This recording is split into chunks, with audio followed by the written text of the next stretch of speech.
Thank you very much. I will not, I'm tempted to say something about mathematics because I have a feeling that you not take it very seriously, the infinite dimensional spaces, but I'm not going to do it. Sorry for you.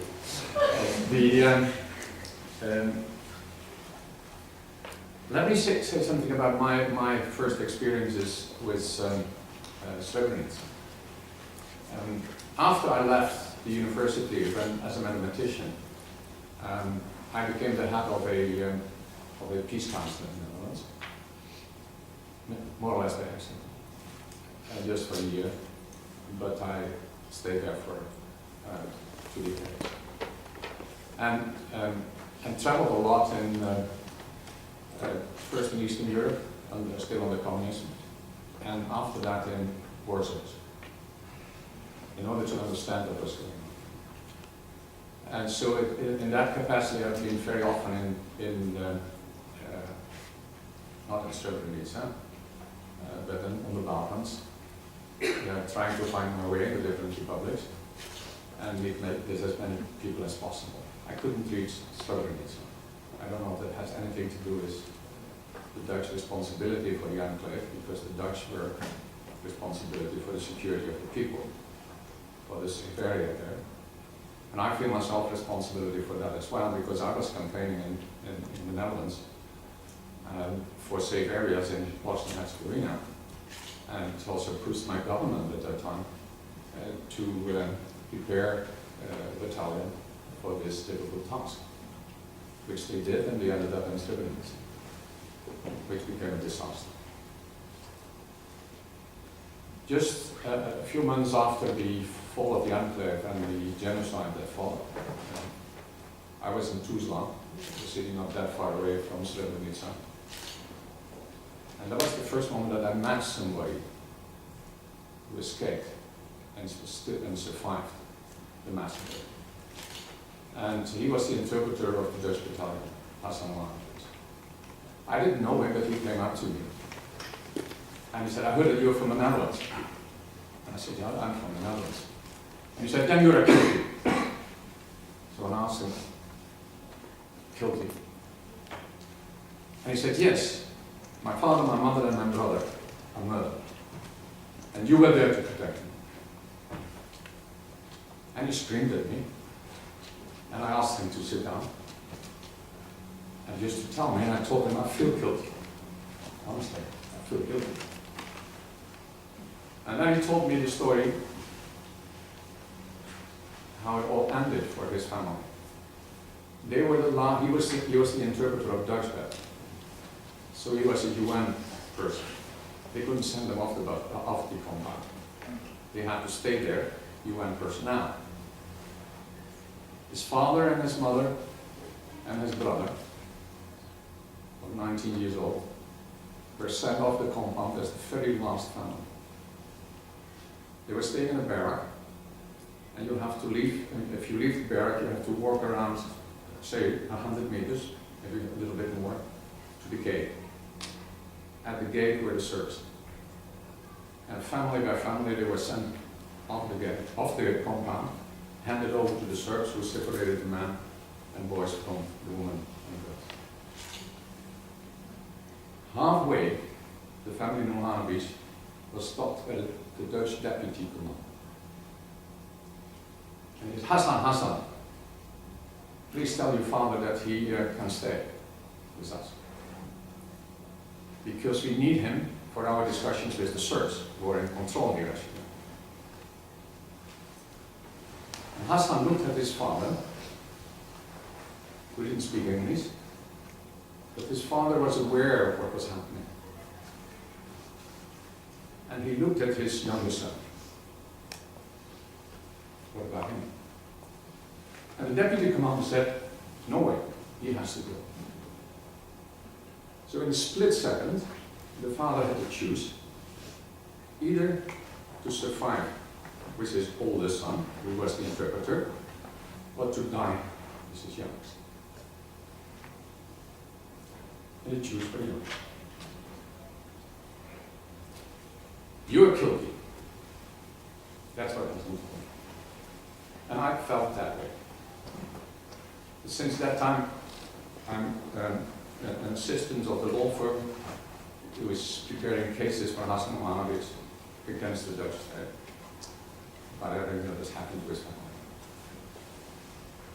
And it's a hard work, and it is an incredible confrontation for him in particular to confront the military before court.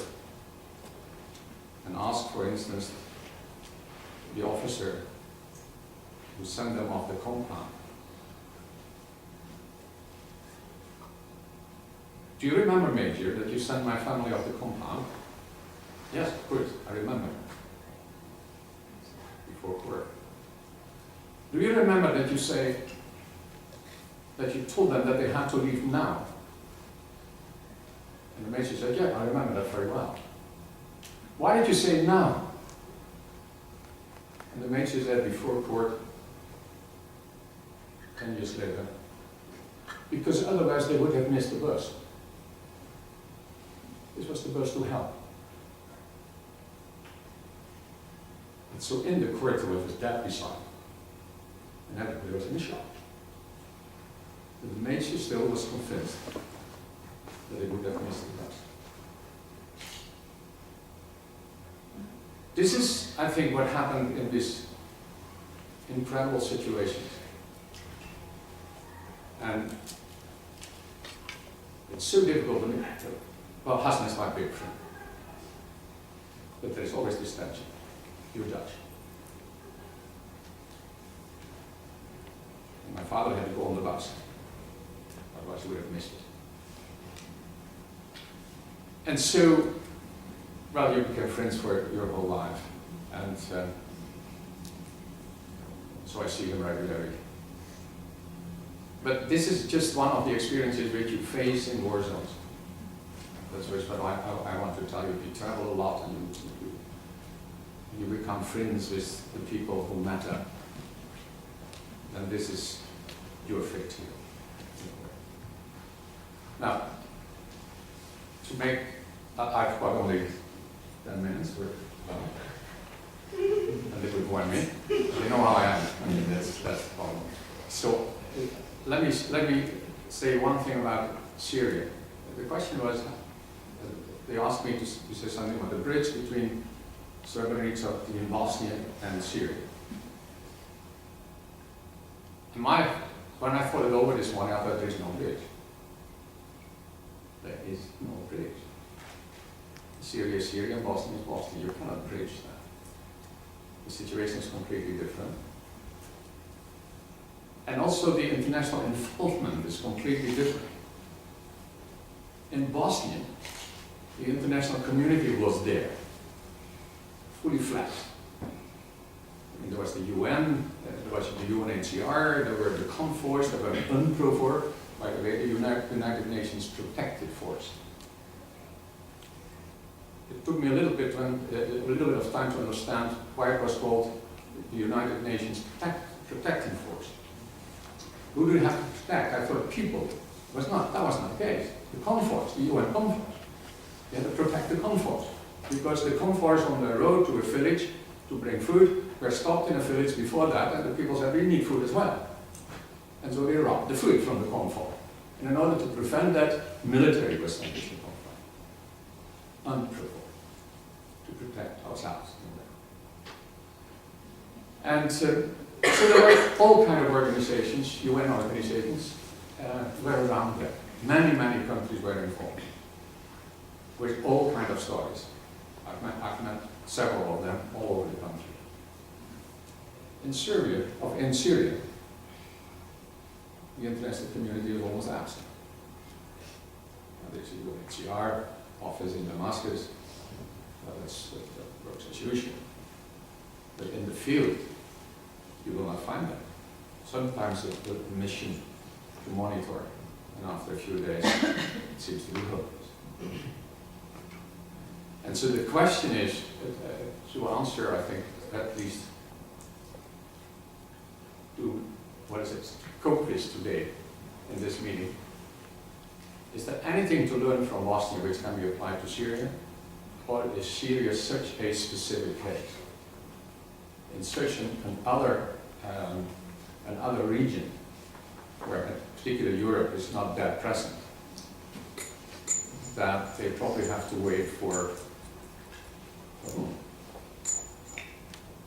or do they have to fight themselves out of this mess? And is the world watching? Or do we, is it possible to start a campaign for a no-fly zone? Because the Assad regime way of dealing with his own people is bombing them from the air.